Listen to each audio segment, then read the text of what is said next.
بسم اللہ الرحمن الرحیم۔ جو آج کا ہمارا ٹاپک ہے وہ ایف آئی آر کے حوالے سے ہے کہ ایف آئی آر ہمیں کیسے کروانی چاہیے، کہاں پہ کروانی چاہیے، اس میں ڈیلے کس حد تک ایکسیپٹیبل ہے یا نہیں ہے، ایف آئی آر کروانے کے لیے ہمیں کن چیزوں کو دیکھنا بہت ضروری ہے، اور کیا ایف آئی آر کے اندر جو ہم نامعلوم افراد جو ہیں ان کی تعداد بڑھا دیتے ہیں وہ کیا ہمارے لیے نقصان دہ ہیں یا نہیں ہیں۔ تو ایف آئی آر کن اوفینسز میں، کن جرائم میں ہو سکتی ہے یا نہیں ہو سکتی۔ ایف آئی آر جو ہے یہ صرف کوگنیزیبل اوفینسز میں ہو سکتی ہے، جن کو ہم قابل دست اندازی جرائم کہتے ہیں اردو میں۔ کچھ ناقابل دست اندازی ہوتے ہیں، یعنی کہ وہ سیریس نوعیت کے نہیں ہوتے، آپ اس کو تھپڑ مکہ کہہ سکتے ہیں، اس نیچر کے ہوتے ہیں۔ ان کے لیے مجسٹریٹ کو رپورٹ کرنا پولیس کے لیے ضروری ہوتا ہے۔ جو ایف آئی آر ہے وہ پولیس ڈائریکٹ رپورٹ کر سکتی ہے، پرچہ کاٹ سکتی ہے جب انہیں کوئی بھی انفارمیشن انفارمنٹ دیتا ہے، اس کی ڈیٹو کاپی جو ہے وہ ریپروڈیوس کرتے ہیں ایف آئی آر کی صورت میں۔ اس میں وہ اپنے پاس سے کوئی امینڈمنٹ نہیں کر سکتے۔ کچھ ایسی چیزیں ہیں جن میں آپ ایف آئی آر نہیں کروا سکتے، پولیس کے پاس اختیار نہیں ہے کہ وہ ایف آئی آر کریں۔ کچھ معاملات ایسے ہیں، مثلاً آرمی ایکٹ کے تحت جو چیزیں ہیں ان میں ایف آئی آر پولیس نہیں کاٹ سکتی، جو آرمی کے ریلیونٹ ہیں وہ آرمی کا علیحدہ سے ایکٹ ہے۔ نمبر دو، سول نیچر کے کیسز میں، یعنی کہ دیوانی کیسز میں، وہ یا دیوانی نوعیت کا کوئی معاملہ ہو، اس میں وہ ایف آئی آر نہیں کاٹ سکتے۔ اس میں وہ کہتے ہیں کہ آپ سول کورٹ میں جائیں، آپ دیوانی عدالت میں جائیں، وہاں پہ جائیں۔ نمبر تین، لافل میرج ہو، جس طرح آج کل یا عموماً اس صدی میں کہہ لیں کہ ایک لڑکا لڑکی اپنی مرضی سے شادی کر لیتے ہیں تو پیچھے سے گھر والے جو ہیں وہ اغوا کا پرچہ کروا دیتے ہیں۔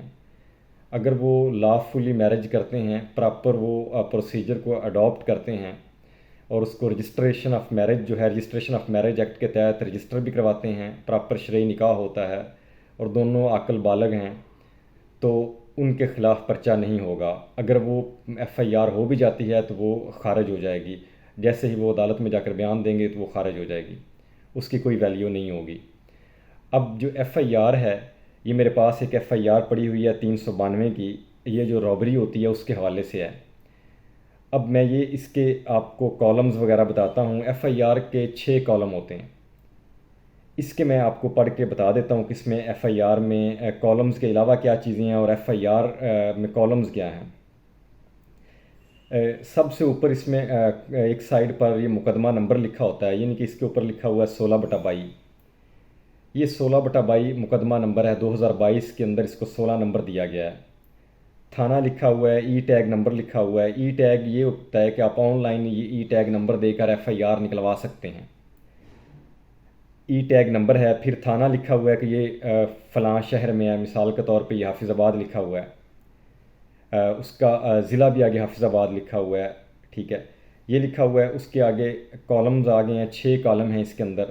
پہلا کالم جو ہے وہ تاریخ وقت رپورٹ ہے کہ یہ جو رپورٹ ہوئی ہے یہ کس ٹائم ہوئی ہے، ٹھیک ہے۔ ایک ہوتا ہے اکرنس کہ وقوع کب ہوا ہے، دوسرا ہے کہ تاریخ وقت رپورٹ کب ہوئی ہے، یعنی کہ وقوع ہوا ہے 1 تاریخ کو، آپ رپورٹ کروا رہے ہیں 2 تاریخ کو، یا جا کر ایف آئی آر کٹتی ہے 2 تاریخ کو، یہ رپورٹ کا ٹائم دیا گیا ہے۔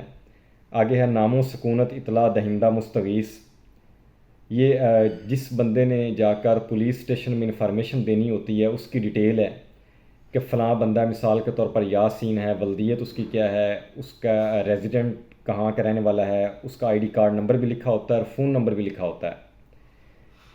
آگے نمبر 3 کالم میں لکھا ہوا ہے مختصر کیفیت جرم مال اگر کچھ کھو گیا ہے، اس کا جرم 392 لکھا ہے تے پہ، اسے تعزیرات پاکستان کہتے ہیں، انگلش میں اسے پاکستان پینل کوڈ کہتے ہیں۔ یہ جرائم کی فہرست ہوتی ہے پاکستان پینل کوڈ کے اندر، اس بک کے اندر تمام جرائم لکھے ہوتے ہیں۔ یہ 392 ہے، یہ رابری کے حوالے سے ہے۔ رابری جو ہے یہ تھیفٹ اور ایکسٹورشن کے ریلیونٹ بھی ہے کہ تھیفٹ کب رابری بن جاتی ہے یا ایکسٹورشن کب بن جاتی ہے، یہ ایک علیحدہ سے ٹاپک ہے۔ اب اس میں لکھا ہوا ہے کہ جو کالم نمبر 3 میں ایک موبائل 6,000 روپے کا موبائل، پھر 40,000 روپیہ، پھر 1,20,000، پھر 4 لاکھ، جو ہے یہ چیزیں انہوں نے لکھی ہوئی ہیں اس میں، اس کی ڈیٹیل مال کے حوالے سے دی گئی ہے کہ جو اس کا چوری ہوا ہے، جو رابری کے تھرو گیا ہے۔ آگے نمبر کالم 4 میں لکھا ہوا ہے جائے وقوع و فاصلہ تھانہ سے اور سمت، یہ از ڈیرہ یاسین، آگے اس کا باشمولہ لکھا ہوا ہے گاؤں کا نام، اور قریب 5 میل جانب جنوب از تھانہ، وہ کہتے ہیں تھانہ سے 5 میل جو ہے نا جنوب والی سائڈ پہ یہ اس کا علاقہ یا گاؤں ہے۔ آگے نمبر 5 پہ آ جاتا ہے کارروائی متعلقہ تفتیش، اگر اطلاع درج کرنے میں کچھ توقف ہوا تو اس کی وجہ بیان کی جاوے۔ انہوں نے لکھا ہے حسب آمد تحریری درخواست مقدمہ درج رجسٹر ہوا، یعنی کہ یہ کہہ رہے ہیں کہ جیسے ہی ہمارے پاس درخواست آئی ہے تو ہم نے حسب آمد اس کی ایف آئی آر کاٹ دی ہے۔ جب وہ ایف آئی آر نہیں کاٹتے تو آپ عدالت میں جاتے ہیں 22A 22B کے پٹیشن میں، اور عدالت آرڈر کر دیتی ہے کہ جی کوگنیزیبل آفینس میڈ آؤٹ ہوا ہے تو آپ ایف آئی آر کریں، تو وہ بھی اس میں لکھیں گے کہ ہم عدالت کے حکم کے مطابق ایف آئی آر کر رہے ہیں، یہ والی اس خانے 5ویں میں جو خانہ نمبر 5 ہے۔ 6 میں لکھا ہوا ہے تھانہ سے روانگی کی تاریخ بوقت، جب وہ تھانہ سے روانگی کی تاریخ جو ہے وہ اس میں لکھنی ہوتی ہے۔ آگے دستخط لکھے ہوئے ہیں ذوالفقار احمد، یہ کوئی پولیس آفیسر ہے، بیلٹ نمبر اس کا لکھا ہے، عہدہ اس کا ASI لکھا ہے، ٹیلی فون نمبر لکھا ہوا ہے اس کا۔ آگے ابتدائی اطلاع نیچے درج کریں، اب نیچے کوئی ایک پیراگراف ہے جس میں وہ تمام فیکٹس لکھے ہوئے ہیں کہ اس سے یہ کیسے مال گیا اور کس طرح وہ رابری ہوئی اس کے ساتھ۔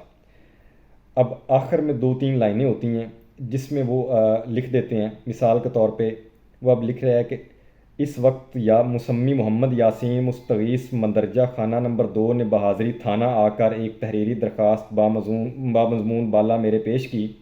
مضمون درخواست سے سردست صورت جرم مندرجہ خانہ نمبر 3 پائی جا کر رپورٹ ابتدائی حاضہ باجرم مذکورہ مرتب کر کے اصل تحریری درخواست ما نقل ایف آئی آر باغرض تفتیش مقدمہ بدست مستنصر حسین عقب نور احمد SI صاحب ارسال ہے، یعنی کہ یہ جو ذوالفقار تھا دستخط اس کے تھے، اب یہ تفتیش اس کی نور احمد سب انسپیکٹر کو جو ہے وہ ارسال کر دی گئی ہے۔ اب اس کی فردر جو تفتیش ہے انویسٹیگیشن وہ نور احمد کرے گا۔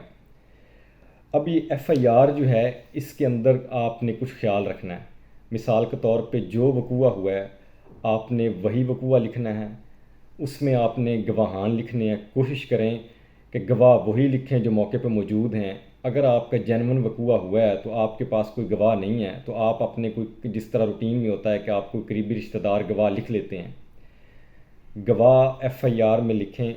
اس کے علاوہ یہ ہم نارملی جو ہے نا جھوٹ بول دیتے ہوتے ہیں کہ فلاں فلاں گواہ تھا، موقع پہ گواہ موجود نہیں ہوتے اور ہم لکھ دیتے ہوتے ہیں، اور عدالت بھی اس طرح کرتی ہے کہ وہ بھی گواہوں کو کمپلسری دیکھتی ہے، اگر گواہ نہیں ہوتے تو نارملی ایف آئی آر میں سے ملزم جو ہیں وہ اکوٹ ہو جاتے ہیں۔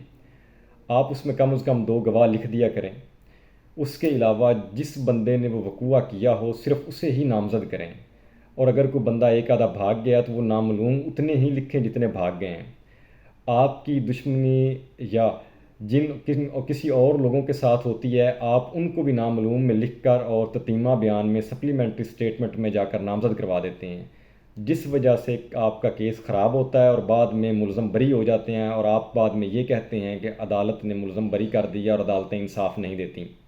بیسیکلی سب سے پہلا جھوٹ آپ بولتے ہیں، نامعلوم میں زیادہ بندے جو ہے نا نامزد کر دیتے ہیں، بعد میں تتیمہ بیان میں پولیس کے پاس جا کر جب انویسٹیگیشن میں وہ آپ کو بلاتے ہیں اور آپ انویسٹیگیشن جوائن کرتے ہیں، آپ 161 کے بیان میں جا کر جان بوجھ کر ان لوگوں کو بھی نامزد کر دیتے ہیں تتیمہ بیان میں جن کے ساتھ آپ کا دور کا پرانا جھگڑا ہوا ہوتا ہے۔ اس وجہ سے آپ کا سارا پرچہ خراب ہو جاتا ہے، اور پھر بعد میں ایکچول ملزم جو ہوتے ہیں جنہوں نے جرم کیا ہوتا ہے وہ بھی بری ہو جاتے ہیں، ان کا فائدہ لیتے ہوئے جو کہ آپ نے بے گناہ نامزد کیے ہوتے ہیں اور وہ بری ہوتے ہیں۔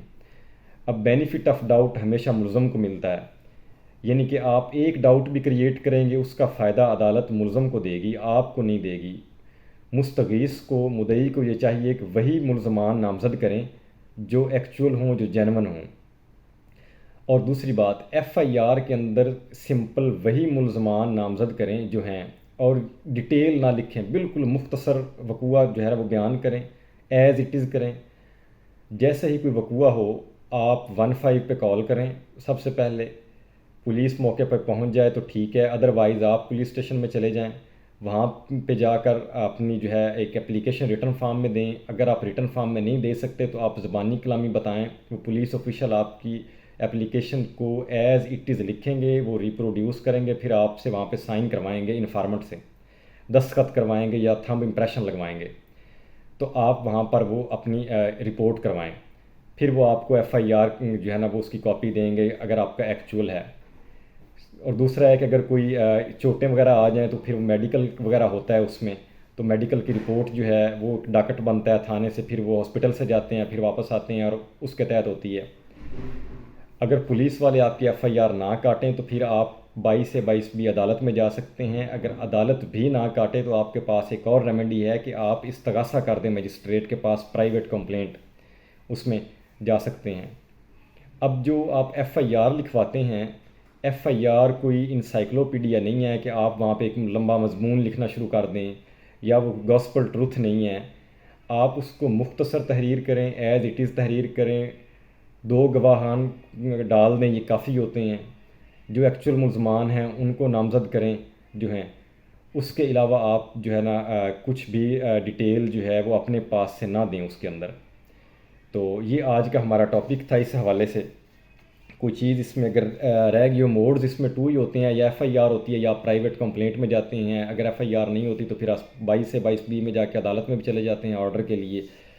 تو جو کوگنیزیبل اوفینس ہیں ان کی ڈیٹیل جو ہے, یا نان کوگنیزیبل جو ہیں, سی آر پی سی کے شیڈول 2 میں اینڈ پہ دی ہوتی ہے اس کے اندر, کہ کون سے ہیں جن کے حوالے سے آپ نے جو ہے پولیس کے پاس جانا ہے اور وہ ایف آئی آر کاٹ سکتی ہے, اور کون سے ایسے ہیں جن میں وہ پہلے مجسٹریٹ کو رپورٹ کرتی ہے. اس کے علاوہ جو اوفینسز ہیں اسی شیڈول میں دیے گئے ہیں کہ کون سے ٹرائیبل بائی مجسٹریٹ ہیں اور کون سے ٹرائیبل بائی سیشن کورٹ ہیں, یعنی کن کا ٹرائل جو ہے وہ سیشن کورٹ میں ہونا ہے اور کن کا ٹرائل جو ہے وہ مجسٹریٹ کے پاس ہونا ہے. تو یہ آج کا ہمارا ٹاپک تھا ایف آئی آر کے حوالے سے. مجھے اجازت دیں. اللہ حافظ.